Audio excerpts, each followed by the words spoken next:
Dans la paracha de Shemini, la Torah raconte une histoire tragique. C'est que le jour de la Hakamat HaMishkan, l'érection du sanctuaire, la construction, le montage définitif du tabernacle, eh bien, en ce jour-ci, qui était Rosh Chodesh Nissan, qui était un jour joyeux, un jour heureux, de grandes festivités par rapport à la construction du Mishkan et l'intronisation de Aharon en tant que Kohen Gadol, figurez-vous qu'il y a eu une tragédie terrible, laquelle, c'est que les deux enfants de Aharon à Kohen sont décédés en ce jour-ci. C'est-à-dire que Rosh Chodesh Nissan, Aharon à Kohen a perdu ses deux enfants, Nadav et Avihu, qui étaient considérés comme étant des êtres d'exception, à tel point que Moshe Rabbeinu, pour consoler son frère, il va lui dire « Sache qu'ils sont plus grands que toi et moi ». Car Akadosh Baruch Hu m'avait déjà annoncé la couleur en me disant que le jour de la construction du Mishkan, il va sanctifier son nom par la mort des plus grandes tzadikim de la génération. Moshe Rabbeinu a cru que c'était ou lui ou Aaron qui allait y passer, ou les deux. Mais Nadav et Abihu ont été choisis par Dieu. En fait, Akadosh Baruch Hu les a repris pour une faute infinitésimale. Il y a dans le Yalkut Shimoni énormément d'opinions, de divergences d'opinions par rapport à leur faute. Quelle était réellement leur erreur? Mais en tout cas, Moshe Rabbeinu va dire qu'ils étaient très proches d'Hachem. Bikrovai et Kadesh. Ve'al pene kol ha'am ekaven. Alors, Aaron à Cohen, quelle fut sa réaction? La Torah en témoigne. Vaïdom Aaron. Aaron s'est tu. Aaron a gardé le silence. Il n'a pas réagi. En hébreu, se taire, ça se conjugue autrement. On dit par exemple, Ani shotek, je me tais.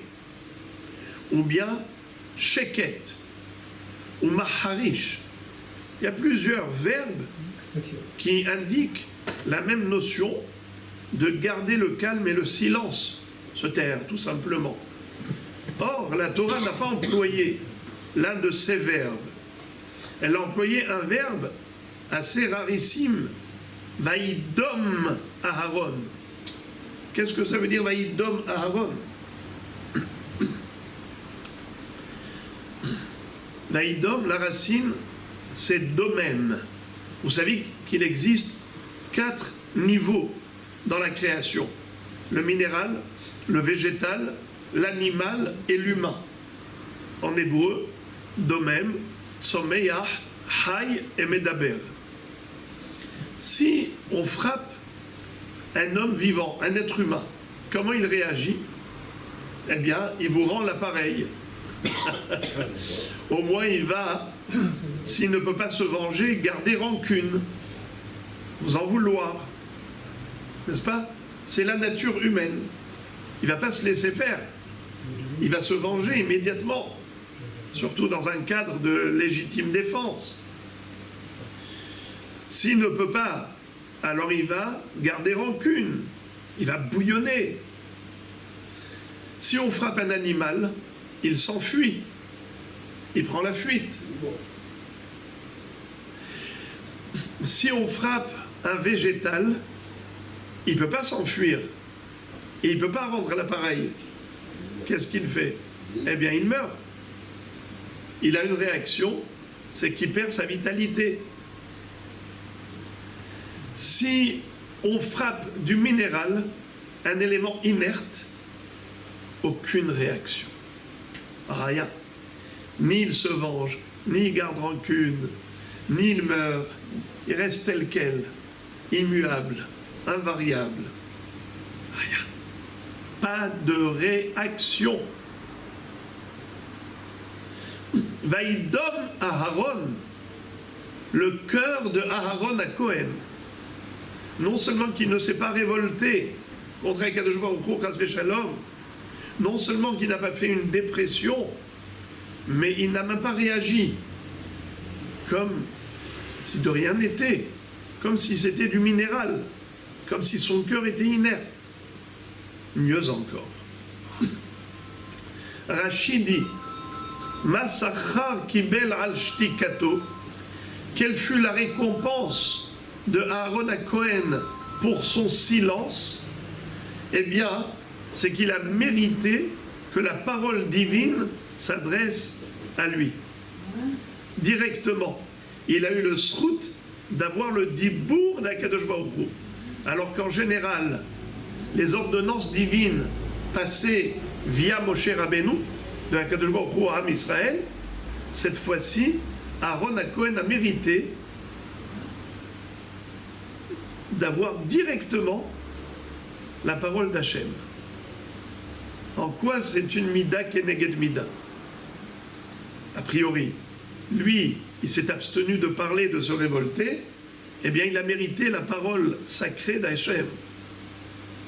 Il s'est abstenu de parler, il a eu la parole divine. Mais mieux encore, c'est que nous savons que la nevoua, la prophétie, ne peut avoir lieu que si la personne est dans une ambiance de simcha. Si la personne elle est dans un esprit de simcha, alors elle peut mériter la prophétie. En ha-shechina shora ela mitor simcha shel mitzvah. La Gemara dit dans la Masechet Shabbat que la shechina, la présence divine, ne peut pas régner sur l'homme s'il est triste, s'il est en colère, s'il est flemmard, et ainsi de suite. Lo mitoch atzlut, velo mitoch atzlut, ela mitoch simcha shel mitzvah. Il faut qu'il soit dans une simcha. Ça veut dire que Aaron à Cohen était tellement soumis à la volonté de Dieu, non seulement que son cœur n'a pas réagi dans le sens du rejet du décret divin, mais au contraire, il s'en est même réjoui. En quelque sorte, il est arrivé à un niveau de simcha, parce que sinon il n'aurait pas eu la prophétie. On ne peut avoir la shechina que si on est joyeux. Vayi kenagen amenagen vatana halav roi Hashem. À propos du roi Shaoul, il est dit que quand il faisait une dépression, eh bien il avait perdu la prophétie. Il faisait venir un musicien, et quand il jouait de la musique, alors désormais, il était bercé par cette mélodie qui le transportait dans les hautes sphères de la connexion avec Akadosh Baruch Hu. C'est comme ça que Aaron à Cohen a été zoché d'avoir la parole d'Hachem. Vous savez, il est dit Kol ha-shirim kodesh, veshir ha-shirim kodesh kadashim.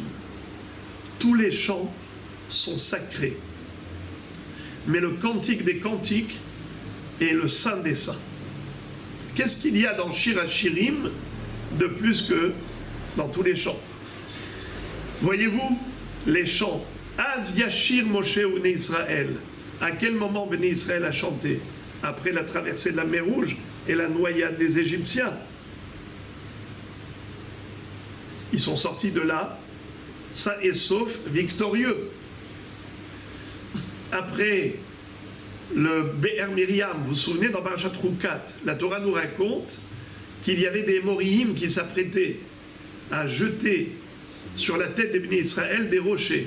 Ils s'étaient cachés dans des grottes qui étaient dans le flanc de la montagne qui surplombait le Nahal Arnon, le fleuve de Arnon.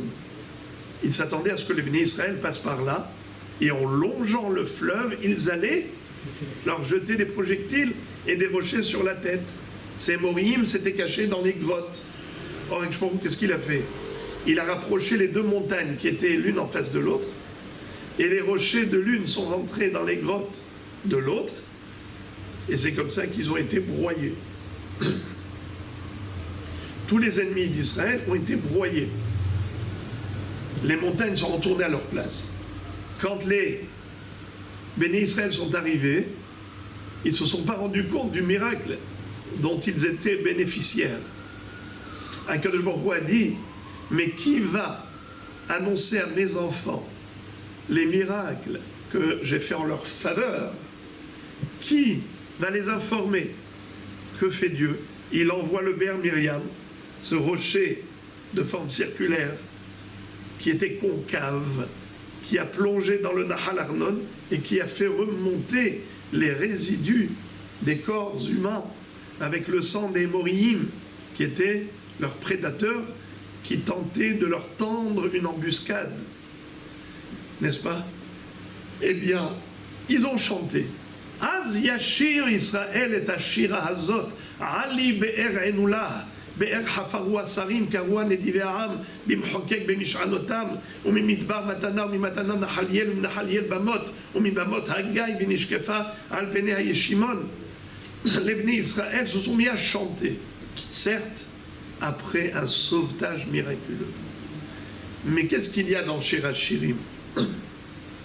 Il y a un descriptif qui est celui de l'histoire d'Israël, qui a traversé des exils très souvent douloureux, car à chaque fois qu'ils ont fauté, Dieu les a rappelés à l'ordre pour qu'ils fassent teshuva, pour qu'ils reviennent vers Hachem.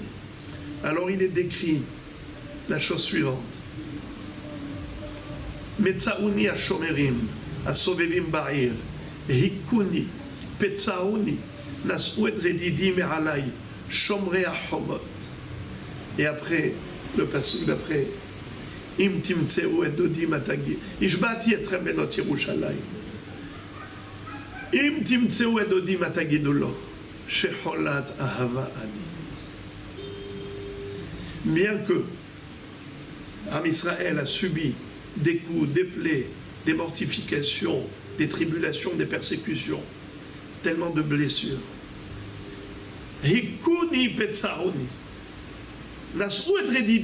Ils m'ont privé de mon bijou, de mon Beth Amikdash, de ma gloire. Malgré tout, si vous rencontrez mon bien-aimé, dites-lui que je suis folle amoureuse de lui. Am Israël est amoureux d'Akadosh Baruch Hu dans toutes les situations. Même dans des situations d'épreuve, Akadosh Baruch Hu constate que Am Israël ne se révolte pas, il ne se rebelle pas, il conserve sa émouna au plus profond de son cœur, dans les tréfonds de son âme. On reste attaché à Dieu. Et Akadosh Baruch Hu est en extase du Am Israël. C'est la grandeur de Shir HaShirim. C'est qu'on chante même dans des situations qui ne sont pas évidentes. Voilà pourquoi Kol HaShirim Kodesh et Shir HaShirim Kodesh Kadashim. Tous les chants sont sacrés. Mais Shir HaShirim, le cantique des cantiques, est considéré le saint des saints parce que Am Israël fait preuve d'une émouna plus que parfaite. Il sublime au travers des épreuves où il est capable de montrer à Akadosh Baruch Hu que même dans les situations les plus difficiles, non seulement qu'il ne s'éloigne pas d'Akadosh Baruch Hu, mais au contraire, il accepte avec joie ce que Dieu décide, il comprend que c'est pour son bien, et donc c'est comme un enfant. Même quand il reçoit une correction de son père, non seulement qu'il ne va pas haïr son père, il va l'aimer parce qu'il sait que tout ce qu'il fait, c'est pour son bien. Gamzo Letova. Qu'on n'entende que des psorot tovot, qu'on puisse chanter bientôt Shirat HaGeula.